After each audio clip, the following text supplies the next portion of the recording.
என்னோட கிளைண்ட் 10 லட்ச ரூபா போர்ட்ஃபோலியோவை பில்ட் பண்ணிட்டேன்ட்டு என்கிட்ட ரொம்ப ஹாப்பியா வந்து ஷேர் பண்ணாருங்க. ஒரு 1 மந்த் பேக் இருக்கும். ரொம்ப சந்தோஷமா சொன்னாரு. பெருமையா இருந்துச்சு கேட்கறக்கே.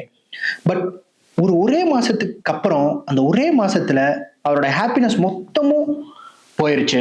ஏன்னா ஒரே நாள்ல அந்த 10 லட்ச ரூபாயும் எக்ஸ்பென்சஸ் பண்ண வேண்டிய சுச்சுவேஷனுக்கு அவர் போயிட்டாரு.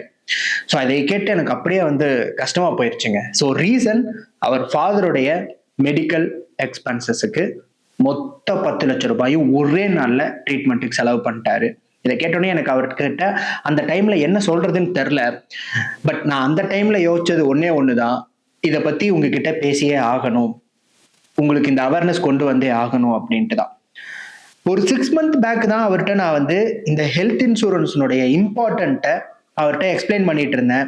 ஸோ இது ஒண்ணு போட்டுருங்க சார். ஒரு 10 லட்ச ரூபா போர்ட்ஃபோலியோல ஹார்ட்லி ஒரு 10% தான் சார் அந்த பிரீமியமே வரும். ஒரு 20,000 இருந்து ஒரு 30,000 தான் வரும். அதை போட்டீங்கன்னா இந்த 10 லட்ச ரூபாங்கிறது சேஃப்கார்டா இருக்கும். அவர் போட்டிருந்தாருன்னா இன்னைக்கு தேதிக்கு அந்த 10 லட்ச ரூபாய் எடுத்து எக்ஸ்பென்சஸ் பண்ணிருக்கணும்னு அவசியம் இல்லை. இன்சூரன்ஸ்ல இருந்து வந்திருக்கும். பட் அவர் வந்து தள்ளி போட்டது. இனி இதுக்கப்புறம் அவரால் ஹெல்த் இன்சூரன்ஸுங்கிறத எடுக்க முடியாது, நினைச்சு கூட பார்க்க முடியாது. ஸோ உங்களுக்கு நான் ஒரே ஒரு ஹம்பிள் ரெக்வஸ்ட்டுங்க.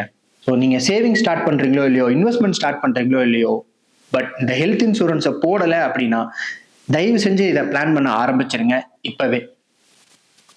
ஸோ இதை பத்தி ஐடியாவே இல்லை, ஆனால் எனக்கு இதை பத்தி தெரியல அப்படின்னு நினைச்சீங்கன்னா நீங்க கமெண்ட்ல போடுங்க. ஸோ நான் உங்களுக்கு டைரக்டா அதை செக்லிஸ்ட் இருக்குங்க, அந்த செக்லிஸ்ட்டை நான் உங்களுக்கு அனுப்புறேன். ஸோ இன்ஸ்டால பார்த்துட்டு இருந்தீங்க அப்படின்னா டிஎம் பண்ணுங்க, இல்லை கமெண்ட்ல போடுங்க, நான் உங்களுக்கு டிஎம் பண்றேன். செக்லிஸ்ட் பிடிஎஃப் இருக்குங்க. 10 லட்ச ரூபாய் இருந்ததுனால அவர் மேனேஜ் பண்ணிட்டாரு. இதுவே அந்த 10 லட்ச ரூபாய் இல்லை அப்படின்னா அவர் லோன் இஎம்ஐ ட்ராப்ல சிக்கி இருந்திருப்பாரு. அவரோட லைஃப் ஸ்டைலே வந்து ஒரு 10 வருஷத்துக்கு பின்னாடி எடுத்துட்டு போயிருக்குங்க. என்னால் அதை அந்த சினாரியோவை யோசிச்சு கூட பார்க்க முடியல. ஸோ ஹெல்த் இன்சூரன்ஸ் ரொம்ப ரொம்ப மஸ்ட்டுங்க. நீங்க பிளான் பண்ணல அப்படின்னா இப்பவே பிளான் பண்ண ஸ்டார்ட் பண்ணுங்க. டேக் கேர், பாய்.